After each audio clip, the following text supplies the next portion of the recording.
পঞ্চায়তত এতিয়ালৈকে আমি প্ৰায় 200টা আঞ্চলিক পঞ্চায়ত বিনা প্ৰতিদ্বন্দ্বিতাৰে নিৰ্বাচিত হৈছোঁ আৰু 17-18টা জিলা পৰিষদ আমি বিনা প্ৰতিদ্বন্দ্বিতাৰে নিৰ্বাচিত হৈছোঁ।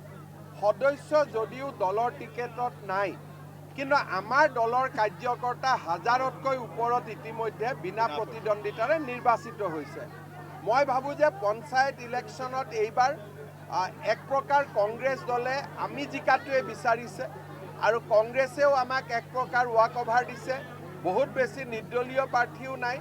গতিকে মই ভাবোঁ যে এইবাৰ আমি অভিলেখ সংখ্যক পঞ্চায়তত আমি জয়লাভ কৰিম। পঞ্চায়তত এতিয়ালৈকে আমি প্ৰায় 200টা আঞ্চলিক পঞ্চায়ত বিনা প্ৰতিদ্বন্দ্বিতাৰে নিৰ্বাচিত হৈছোঁ আৰু 17-18টা জিলা পৰিষদ আমি বিনা প্ৰতিদ্বন্দ্বিতাৰে নিৰ্বাচিত হৈছোঁ। সদস্য যদিও দলৰ টিকেটত নাই, কিন্তু আমাৰ দলৰ কাৰ্যকৰ্তা হাজাৰতকৈ ওপৰত ইতিমধ্যে বিনা প্ৰতিদ্বন্দ্বিতাৰে নিৰ্বাচিত হৈছে।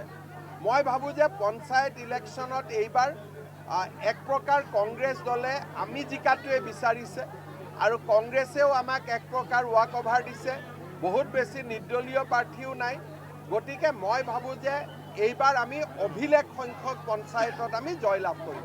পঞ্চায়তত এতিয়ালৈকে আমি প্ৰায় 200টা আঞ্চলিক পঞ্চায়ত বিনা প্ৰতিদ্বন্দ্বিতাৰে নিৰ্বাচিত হৈছোঁ আৰু 17-18টা জিলা পৰিষদ আমি বিনা প্ৰতিদ্বন্দ্বিতাৰে নিৰ্বাচিত হৈছোঁ। সদস্য যদিও দলৰ টিকেটত নাই, কিন্তু আমাৰ দলৰ কাৰ্যকৰ্তা হাজাৰতকৈ ওপৰত ইতিমধ্যে বিনা প্ৰতিদ্বন্দ্বিতাৰে নিৰ্বাচিত হৈছে। মই ভাবোঁ যে পঞ্চায়ত ইলেকশ্যনত এইবাৰ এক প্ৰকাৰ কংগ্ৰেছ দলে আমি জিকাটোৱে বিচাৰিছে আৰু কংগ্ৰেছেও আমাক এক প্ৰকাৰ ৱাক অভাৰ দিছে। বহুত বেছি নিৰ্দলীয় প্ৰাৰ্থীও নাই। গতিকে মই ভাবোঁ যে এইবাৰ আমি অভিলেখ সংখ্যক পঞ্চায়তত আমি জয়লাভ কৰিম।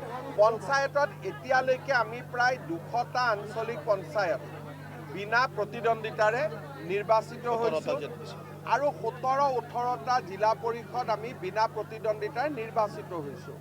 সদস্য যদিও দলৰ টিকেটত নাই, কিন্তু আমাৰ দলৰ কাৰ্যকৰ্তা হাজাৰতকৈ ওপৰত ইতিমধ্যে বিনা প্ৰতিদ্বন্দ্বিতাৰে নিৰ্বাচিত হৈছে।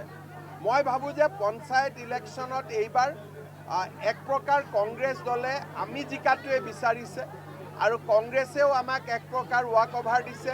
বহুত বেছি নিৰ্দলীয় প্ৰাৰ্থীও নাই। গতিকে মই ভাবোঁ যে এইবাৰ আমি অভিলেখ সংখ্যক পঞ্চায়তত আমি জয়লাভ কৰিম। পঞ্চায়তত এতিয়ালৈকে আমি প্ৰায় 200টা আঞ্চলিক পঞ্চায়ত বিনা প্ৰতিদ্বন্দ্বিতাৰে নিৰ্বাচিত হৈছোঁ আৰু 17-18টা জিলা পৰিষদ আমি বিনা প্ৰতিদ্বন্দ্বিতাৰে নিৰ্বাচিত হৈছোঁ। সদস্য যদিও দলৰ টিকেটত নাই, কিন্তু আমাৰ দলৰ কাৰ্যকৰ্তা হাজাৰতকৈ ওপৰত ইতিমধ্যে বিনা প্ৰতিদ্বন্দ্বিতাৰে নিৰ্বাচিত হৈছে। মই ভাবোঁ যে পঞ্চায়ত ইলেকশ্যনত এইবাৰ